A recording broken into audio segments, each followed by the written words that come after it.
Welcome to the Festival of Dangerous Ideas podcast. My name is Danielle Harvey and I'm the Festival Director. Over the coming months, we look forward to sharing with you the audio recordings from the 2022 festival. FODI started in 2009 and is the original Disruptive Ideas Festival. FODI exists to bring to light important conversations that push the boundaries of conventional thought. Known as one of the most fierce and outspoken politicians in the country, Jacqui Lambie does not hold back. Not with her opinion, her work ethic or her convictions. Now she's done the unthinkable for a politician. She's changed her mind and admitted to it. Coming dangerously close many times to bursting the Canberra bubble, in this keynote, Lambie discusses Australia's socio-political landscape and proposes a dangerous idea regarding the major political parties. Hot-blooded, unpredictable and often startlingly candid, meet Senator Lambie in her FODI 2022 talk on blowing things up. Okay guys, I'm going to blow up politics this morning. It's not that, I think the trigger's ready, it's not that far away. So I want you to think about your favourite PM in history. Maybe it's Gough Whitlam, maybe it's Bob Hawke, maybe John Howard. I have to say I don't think it's going to be Tony Abbott, but we'll chuck him in anyway because there's nothing better than a smorgasbord. Who thought of a Prime Minister from Western Australia? Queensland, South Australia, Tasmania? I mean, seriously, there should be a lot more of us running the country. These days, Prime Ministers come from Sydney.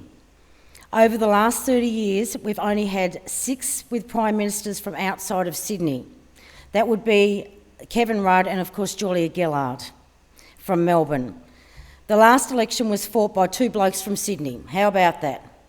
We've had 1 Prime Minister from Tasmania, obviously Joseph Lyons, and he died before World War II. And he died on his way to Sydney, and we have not forgiven you for that. I'm trying to be polite about that too, but we have not forgot. And of course, there's been 1 other Prime Minister from West Australia, and that's been John Curtin, and he also died before World War II ended. In nearly 80 years since, we've had 3 years without a Prime Minister from Sydney or Melbourne. That's what's happened. That's what is happening now. Prime Ministers come from big cities because Prime Ministers come from big parties. Doesn't that seem a little bit strange to you? Because that's the only thing we've got on offer. Sydney and Melbourne amount for about 40% of Australians, but 97% of our Prime Ministers, 97% of Prime Ministers. So what don't decide, we don't decide who heads the Labor Party, nor do we decide who heads the Liberal Party. They decide who leads them, and ultimately who ends up leading us. It is their choice, not really us. And to win, you need numbers. You need factions. You get them, you get the gig. It's that simple. Factions organise around geography as well as philosophy. And the New South Wales Labor right isn't the same as the South Australian Labor right. When it comes to a party room vote, to decide who gets the job of deciding whether to send our nation to war, it's not us that decide it. It's not the politicians that decide it. It is the factions who decide it.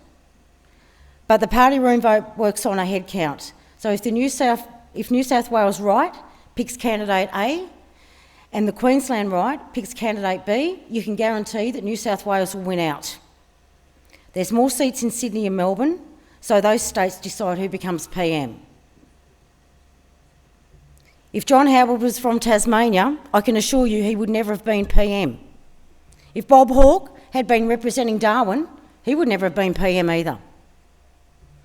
It's not about merit, it's not about ability or charisma or intelligence, it's about numbers. It's a numbers game. Parties decide leaders based on who's got them, and you get numbers by being from Sydney or Melbourne and being in the right faction. I say what an absolute stupid system that our political system has ended up in, seriously, because I don't think the intent was ever to end up in this situation at all. It's like we've guaranteed it to get to bad leadership. Deciding who should represent us and set the course of our country's future, we're leaving it to the big parties to figure out, and they're leaving it simply to numbers. Is that a good thing? Maybe you guys don't mind that so much, since you get a lot of Prime Ministers coming out of Sydney. But statistically speaking, you guys have a much better shot of getting a Prime Minister coming from here than what we ever will again in Tasmania, or the Northern Territory, or Queensland. So if you really want to be Prime Minister of this country, you better make sure you're born and bred in Melbourne or Sydney, because that's where we're at right now, and I don't think that's fair. Instead of getting the best person to run the country, we get Prime Ministers who are the best person to run the numbers in their own party. No wonder Parliament is full of party hacks and militants. Hacks make the best number counters, by the way. That's about all that their only use. But by God, they do it well. Vested interest. You might think, yeah, it's bad, but that's the way it is. Well, I say this. I say we blow up the bloody party system because I think the country's had a gutful of it, and we move forward. And thank God for the Teals. I don't care what anyone else thinks of them, but this is the breakthrough. This is a breakthrough the country's been waiting for, there is no doubt about that. And I say, you know what, they're off the starter blocks, they're doing quite well. David Pocock's doing a fabulous job down there. It will take them to stand up now and lead by example for us to get more independents and micros in the future. Parties are not run on merit, they run on loyalty. So they say. Their loyalty is very different to my military loyalty, I can tell you. It's a very different loyalty. But you can be bad at your job and still succeed by being loyal. Pick your own example as evidence. Loyalty is all that matters, and loyalty means submission. You know what big parties do to good candidates? They squash them. Good candidates are those who can win hard races. They are picked based on if they can win a seat that counts towards who forms government. You're not picked based on your big brain or your life experience and what you have to offer. And why would they pick you for that? When you're a new big party MP, your job is not to speak for your community or your ideas. You're signing up on a bunch of policies that your party held long before you joined up and that are more likely outdated. Certainly don't fit the 21st century, but for God knows why they're still running on them. Your job is to hold that line. Back the leader, and of course not at the right moments, in question time, and yet your opponents otherwise. That's what you're there for. You might get to say your piece in the party room, maybe, but even if you're the best speaker in the world, you've still got to work with what your party has already signed you on to. Your party created the super system 30 years ago. Congratulations. You think super payments should now go up to 15%. Your party's leader set up offshore detention. Great. You'll defend Operation Sovereign Borders for the rest of your life until you drop dead. Good for you. And even if you don't believe it, it doesn't matter because you'll say it and do it anyway. You don't have a choice because apparently in politics that's what they call loyalty. Anytime you think differently or disagree with what the party's doing, you're going to keep it buried in deep. That is your number one job. You don't tell the media, you don't tell your voters, because speaking out means you're disloyal, and in the big parties, disloyalty and disunity is political death for yourself.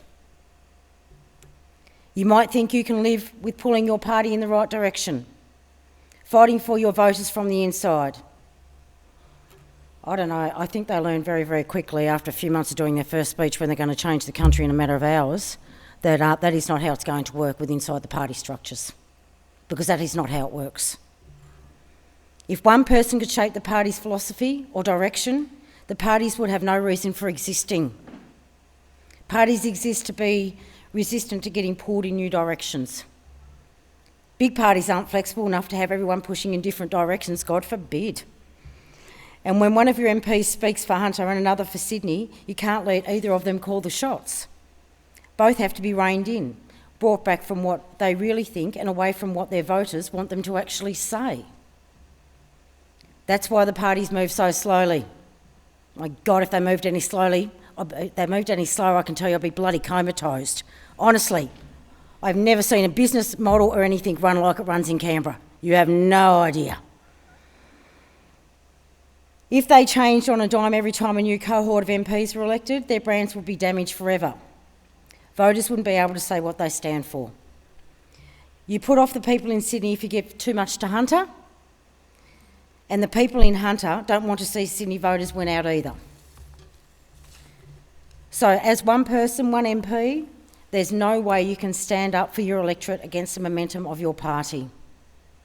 You try, you get steamrolled. You'll end up flatter than a pancake, I can assure you. Don't believe me, and with all due respect, and I love her dearly, look at Senator Penny Wong. She's a bloody effective MP. And whatever your political stripes, everyone in this room knows she isn't shy about jumping into a political brawl. I can assure you, not even I think I'm big enough to jump into that political brawl with her yet, although I'm sure in future, over the years, it will probably come. And I will no doubt get my ass kicked the first time around. But that's okay, I feel it's going to come eventually. Even she couldn't change the ALP's position on same-sex marriage. And when Prime Minister Julia Gillard was anti-sex marriage, Penny had to hold that line. And I know from knowing her, it must have actually broke her heart from having to hold that line. She told her voters that her opinion didn't matter, and she backed the party in the party position every time she was asked. That would have been very hard for Penny. And after Gillard lost the election, it was ultimately the coalition who managed to get marriage equality into law. God, who would have thought, right? Jesus Christ. It's okay, I have got rid of Erica Betts. We're on our way. It's fine.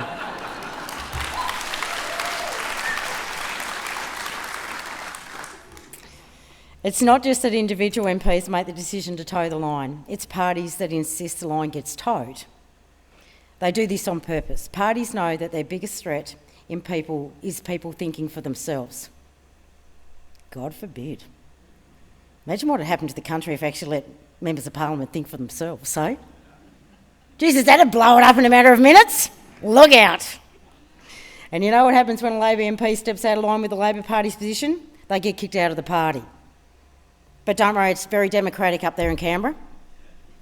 No doubt. It's in the ALP's constitution. Once Labor makes a call, that's your call, even if it's absolutely bonkers. The Liberals are no better. Technically, they don't kick people out.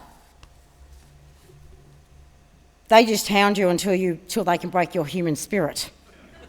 And if that doesn't kill you off, there is no extra advancement in your career. You'll sit as a backbencher for years. That's what happens when you don't toe the party line and you don't speak the party's bullshit. That's exactly what happens to you. Just ask Bridget Archer. You know, she's from Tasmania, I'm sure you've heard of Bridget. Ask her when her next promotion's going to be. Well, actually, when they'll actually offer her one. Because she knows, like I do, she's never getting one. But you know what? She's proud to stand up, still under the Liberal flag, and good for her, and go against the Liberal Party. And God bless her, because she thinks she can change that for the better of women. Now, I give her one for thinking that. I'm not sure it's going to be successful, but good on her for having a go, and I won't take that away from her. She's big, she stops at nothing, and she'll stand in front of you and take you on. And I think the Liberal Party needs that. Whether that's going to be successful or not, I'm not sure. As for why political parties don't give a damn about your big ideas, well, it's how parties get bang for buck. Who would have known they actually know how to get bang for buck these days? Look out. They make it easier for candidates to get elected because even though you might not know the person, you do know the brand and you'll vote for it. Thing is, what does a brand stand for anymore? Do you reckon the backbenchers in the Nationals got to Parliament thanks to their charm and charisma? Hello, Barnaby.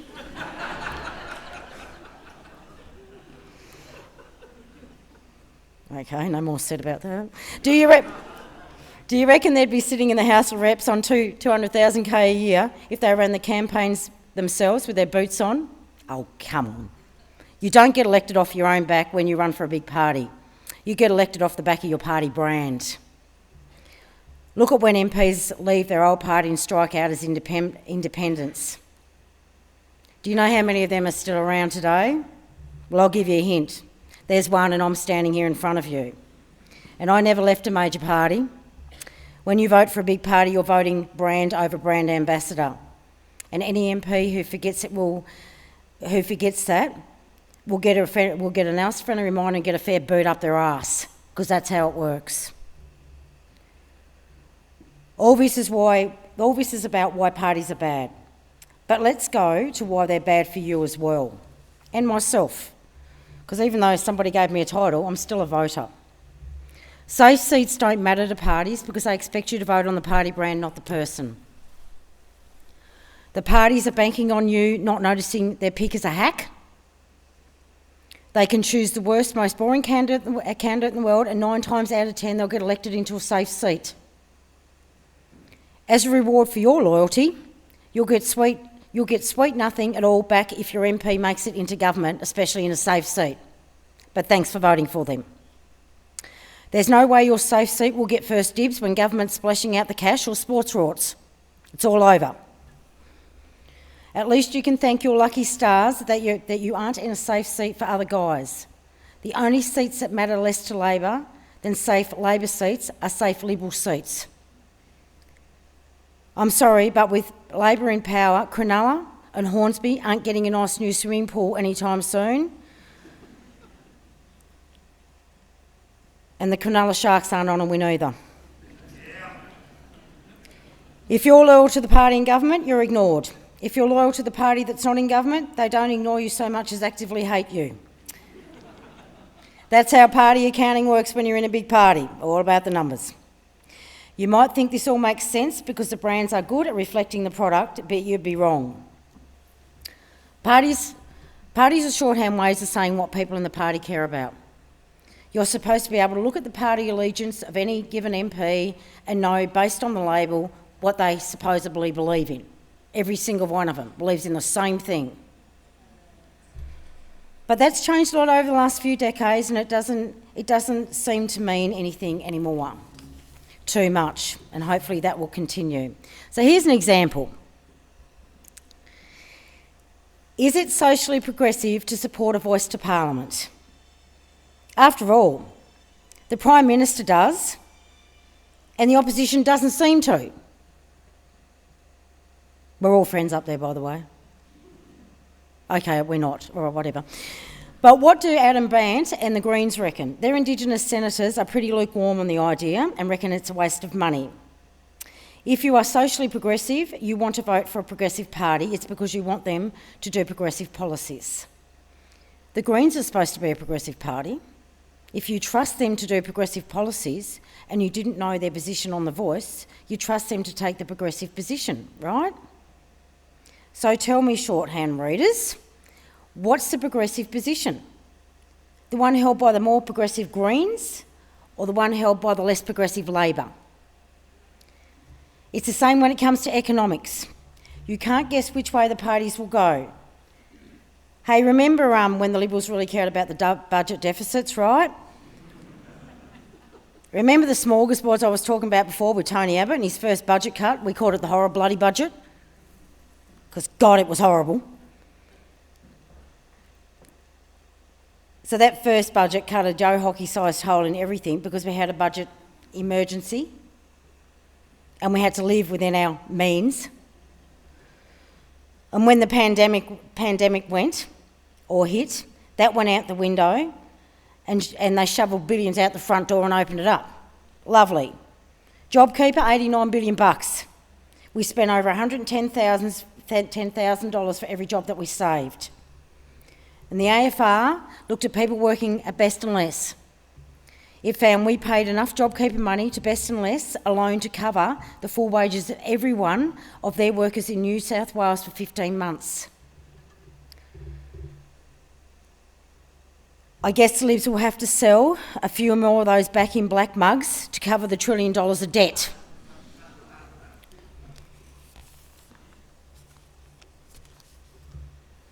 And now it's Labor saying, hey, guess what? We'll have to trim the budget to keep our spending in line.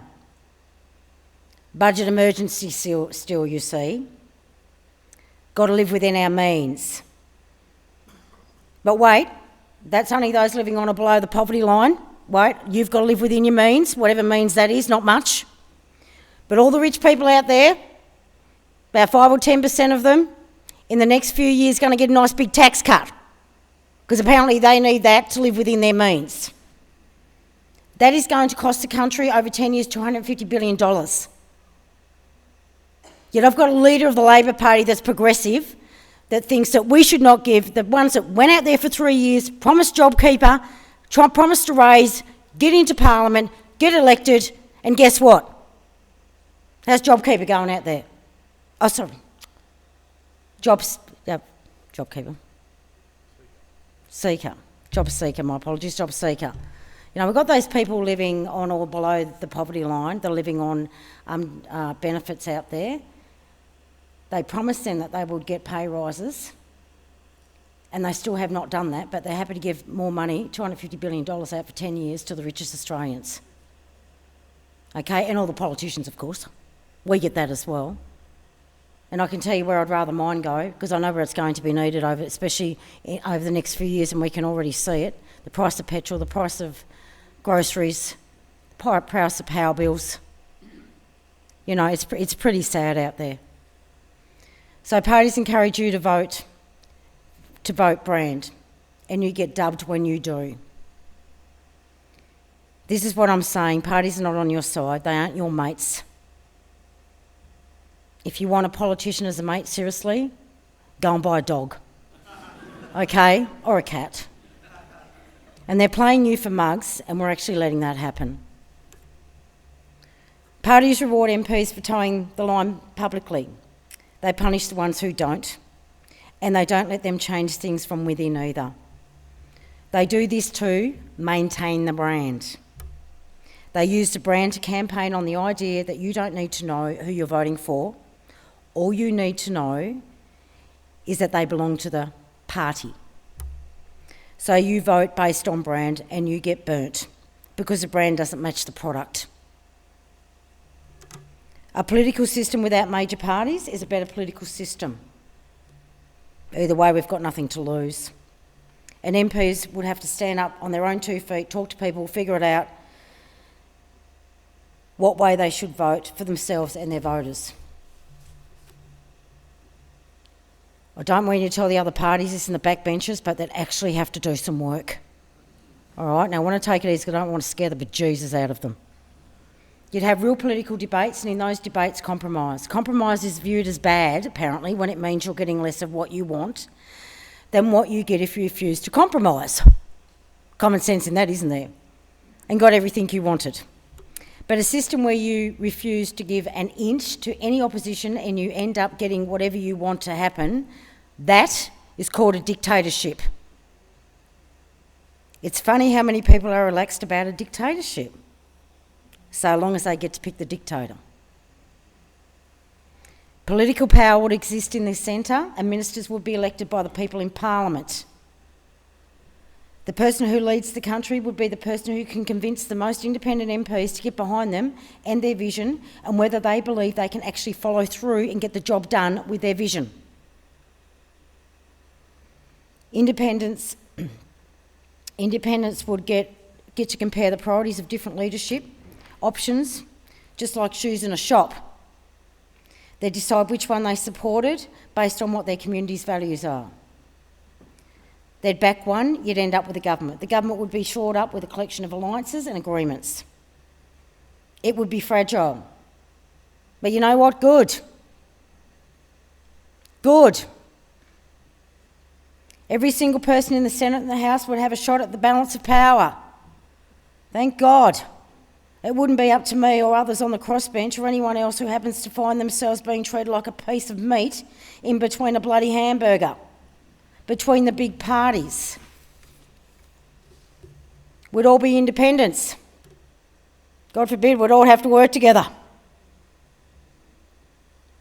Any one of us is in that chamber could be the last vote, and any one of us would have to justify our vote to our voters to keep our jobs. Backbenchers wouldn't get away with showing up to the chamber without even knowing what they're voting for, like they do a lot of the time right now. There's nothing more that pisses me off when I've got to go and cover 22 portfolios with limited staff while they get to sit there and nod because that's the way they're told to vote. For voters, it'll mean a bit of extra work. I mean, changing how we see politics. We'll all have to be more engaged, and I'm sorry about that, but it won't hurt us.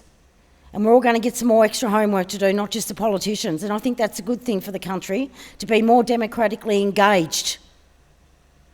Especially these younger guys going through uni now. I mean, they're completely switched off from us. And I just do not believe that is great for the future when they're going to be future leaders themselves.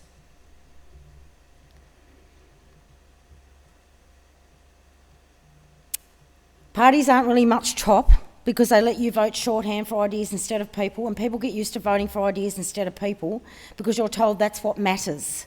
The number of times I get told that people voted for the Prime Minister or the opposition leader and they live in Hobart, I go, okay then, okay Tasmanians, maybe it's just a Tasmanian thing. Voters are lazy because we're told it's okay not to pay attention to the person you're voting for so long as you know where the party stands. Parties reinforce the idea that people within parties matter far less for the party than the party itself, and they're not wrong about that. Because basically it is lazy and it is dysfunctional. But at the end of the day, it's people who vote, not parties, and it's weird we have parties insisting that people don't matter. I'm still trying to get my head around that. In a world with no major parties, everyone at the ballot box would have to think seriously about who's on their ticket and what they stand for. And individuals would matter more. Independents would be able to compete, especially without all that cash, and give them a fair shot. And of course, change won't happen overnight, and we've seen that. We've seen this going on since Palmer United Party came in 2013. We've seen it with the Liberal Democrats, which unfortunately, that they lost. That's the unfortunate thing about having these small parties. It's like, how do you grow and how do you get bigger without taking this, without being bought out? And that is an unfortunate side effect of politics.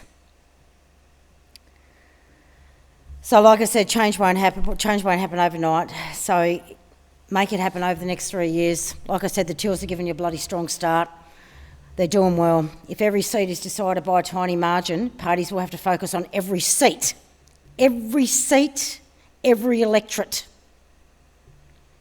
And every MP would have to do their own media rather than only doing it when the leader is in town and playing noddy in the rear. You kill safe seats by voting against the person who's sitting in it. Whoever has the seat you're currently in, vote against them the next time around. You can support them in other ways if that really matters to you. Volunteer from them, donate to them. But when you go to vote, pretend their name isn't on the ballot paper and decide who you'd like to vote for as if they aren't an option. They'll be offended, of course. We get offended every day in politics, apparently. So let them be offended by the idea that their 20% margin isn't because of their hard work and their winning smile. Make them work for it.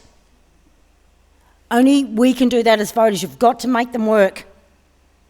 Major parties only pick leaders from safe seats because they expect their leader to be out of their seat most of the time, campaigning for their other people, making promises for other seats. They pick the leader they think can most easily take their electorate for granted. Yeah, great. Cheers. But it doesn't have to be like that, so don't let them do it. Make their seats unsafe, especially in those safe seats. And push the marginal seats all the way through. Push them hard. Because I swear to God, if you're in a safe seat, your electorate's not getting anything delivered, right? You're last on the list. That's how it works. It doesn't have to be like that. Make every politician, like I said, seat unsafe. Rather than assuming we're always going to have parties, make them justify why we need them. Make them justify that. Don't give them an easy run. Because if you treat them like furniture, you'll never lose them, even if they don't work anymore. Ask your candidates to decide for themselves how to represent your views and preferences in Parliament, and punish them if they don't.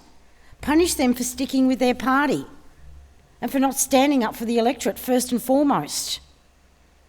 Make their party's brand toxic. It is doable. Just ask Josh Frydenberg and Christina Keneally. Ask them.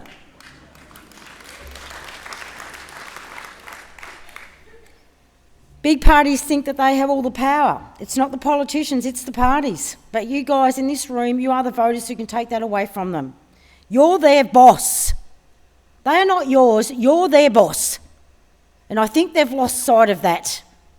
They're there to work for you. It doesn't work the other way around. That's why we get paid the big bucks. And apparently that's why we're getting tax cuts and the poor people aren't. So you know what? If you're sick of how politics works in this country, if you're tired of the bullshit and the hacks and the corruption, then simple, blow the bloody joint up. Only you can do that in the next election. Blow it up. Make them work. Make them work hard for their seats. Get out of them what you want. Otherwise, go and vote for someone else. But stop looking at the party flag, because it's actually not that important anymore. It's the 21st century, and it's not a dictatorship. To finish off, when I think about what I want politics to look like, when I'm no longer in it, I despair of the idea that we're going to end up doing minor parties like my network as temporary phenomenon, never to be repeated. And that saddens me, especially since the changes in 2016, which Malcolm Turnbull made quite clear, the changes were made to get people like, to get rid of myself, people like myself, Glenn Lazarus and all the rest, Ricky Mills, and not to have independents or micro parties up there. That's why they changed them. So all those little people that got 0.005% could just possibly get that nice Tats Lotto ball that went all the way through. Honestly, they're normal people that have a shot at that. You want normal people in politics. You do not want these people that have worked in uni, joined the Labor and Liberal parties during uni, walk straight into the parties, no life experience. This is where it's choking and killing the country. If you've got no life experience because you've been kissed on the arse your whole life, then no wonder the country's in problem and it has a problem.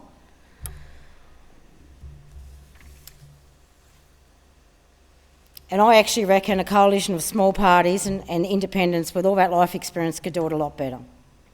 Because we'd have to do it under the additional pressure of making sure that all the different parts of the coalition are brought along and not left behind. We'd have to compromise. To me, that seems like the kind of politics the country should be working towards. And right now we don't have that. New players bring new ideas, and new ideas challenge the bloody old ones. And I can assure you that's what we need. And maybe you think I'm going about this because it's my own political interest, but truly, honestly, if Tasmanians want to get rid of me, they can do that. I'm up next election. But I know that I work my arse out, and I don't do that 3 months going into the election. I do that for 3 years. I do that the whole 6 years I'm in. Ask people, they'll see me all the time, they get bloody sick of me. Honestly, I go round and round Tasmania that much, honestly, I get dizzy, I have to sit down. It was pretty sad towards the end of the election when they're saying, you know, we love you dearly, but we're fucking sick of seeing you, Lambie. Okay, right, I get the idea. I don't think anybody else gets that. Feeling pretty special. So I don't want fewer big parties and more smaller parties in parliaments because it's in my interest as a politician. I want it because it's in my interest, not as a senator either. But when it comes down to it, I'm a voter. And I want those choices. And that's what I want to see. So I say this, go you bloody tools and get more people up next time. Thanks very much for having me.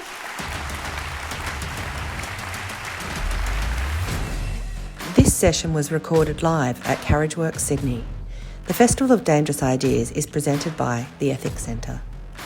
The Ethics Centre delivers programs and experiences designed to bring ethics to the centre of our life. We offer counselling for individuals, leadership and development services, events, courses and educational resources. As a non-profit charity, we rely heavily on donations and memberships. Please visit the Ethics Centre website to find out more. Thank you.